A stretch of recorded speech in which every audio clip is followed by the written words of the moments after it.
Headlines most affecting Abbotsford this week: a bizarre twist in a road rage incident leading to homicide. Criticism over the BC Conservatives not showing up for debates. It's time for winter tires. And Trinity Western Sports Teams are in fall season mode. Alex will have more in sports coming up in just a few minutes' time. All right, Abbotsford, let's get started. Back on September the 8th, two young adults were seriously injured during an alleged assault that occurred during a road rage incident. This was in Mission. Police previously released photos of the two suspects in an effort to locate them. Investigators now confirmed that one male suspect, Jonathan Hebrada Walters, 38 years old, from Edmonton, was found deceased in Langley on September the 21st. iHit has said they believe the homicide was related to the BC gang conflict, but it's not believed it's any connection between this road rage incident and the homicide of Hebrada Walters. An update on the 2024 Walk for Veterans in Abbotsford. 133 registered participants for the Fraser Valley Abbotsford Walk. More than 7,000 raised locally, 60,000 raised nationally. The largest display of military vehicles and equipment courtesy of the Canadian Military Education Centre, Western Command, and the Canadian Museum of Flight. And on top of all that, 10 free haircuts for veterans performed by Sheer Performance Barbershop. There has been criticism over the media availability of BC Conservative leader John Rustad. His recent campaign stops in Chilliwack and Cultus Lake have been consistent with other appearances that the media can take pictures but can't ask questions.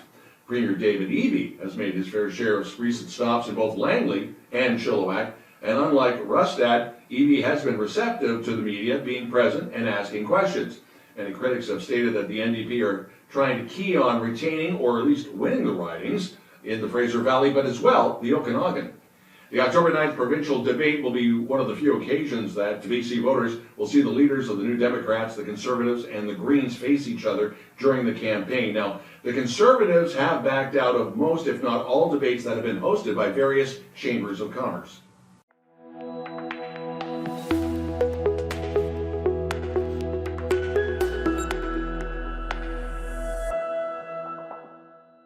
On September 24th, Gerald Leslie Dolman, an inmate from Pacific Institution in Abbotsford, died in custody. At the time of his death, he was 72 years old and serving a sentence since 2017. Black press reporting he was serving this life sentence for stabbing a man 52 times and killing him in Chilliwack in 2016. Dolman killed Robert Split in front of the Save-On Foods in downtown Chilliwack. That was May the 3rd, 2016. With cold weather season approaching, drivers and vehicle owners reminded that BC's annual winter tire requirements are in effect. Yes, it's the changing of the tires. So as of October the 1st, winter tires are mandatory for all vehicles on most BC highways. Now, the Fraser Valley is exempt, except, however, if you're traveling to the interior, then you got to have them on your vehicle. There are various ceremonies taking place in the Fraser Valley throughout October, shining the purple light on domestic violence. Violence Against Women in Relationship Committee works to ensure a collaborative community and justice response to those impacted by violence in a relationship. The Purple Lights Nights campaign is an initiative of what's being called VAWIR, the goal to prevent future acts of intimate partner violence through awareness and access to services. You can find more information on the Abbotsford Police social media. Coming up, not to be outdone by UFE, TWU is back on the pitch, and the court, and the floor. Sports with Eric, and Alex Erisson is next.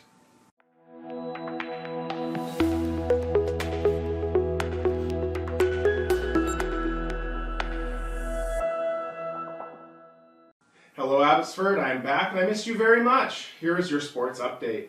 And starting with football, while the Okanagan Sun finished the BCFC season undefeated at 10-0, there is still hope for the Langley Rams.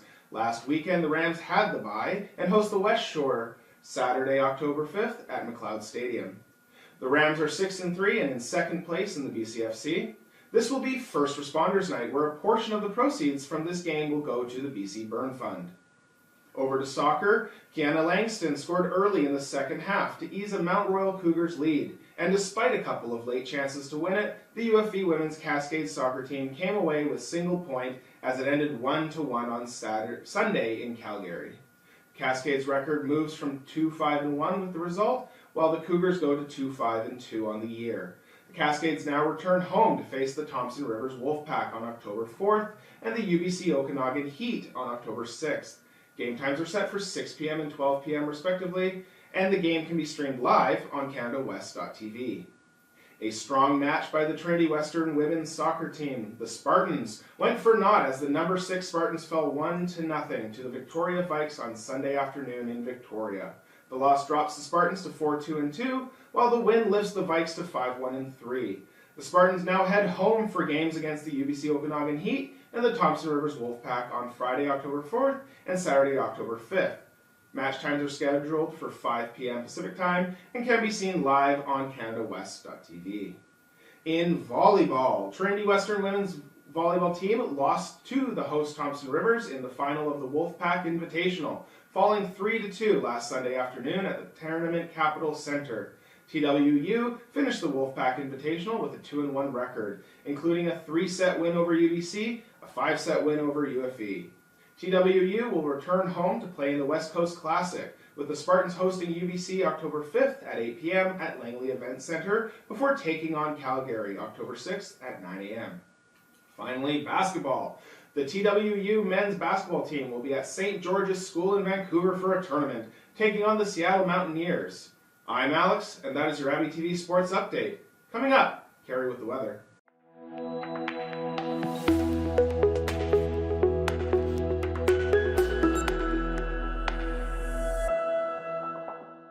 There's a very great chance that it's going to rain tomorrow, Friday, but it's going to clear up for Saturday and Sunday with a few cloudy periods and temperatures not getting much above 20. A little chilly in the evenings, getting down to about 10. Next week, though, we have definitely a mixed bag. Sun and cloud some days, cloud and rain other days, and sometimes maybe sun, cloud, and rain. It's going to be a great fall week. Temperatures not going to get much above 20, but it's definitely getting down to around 10 at night. So harvest is on the way. Here's a fun fact for you. Opals are October's birthstone, and they are the only stones that are not made by crystallization. Back to you, Don. Thanks, Cari, and thank you for watching. If you have a local news story you'd like us to report on, you can always send us a note to news@chilltv.ca. Thanks for watching. Have a great weekend. I'm Don Lehn.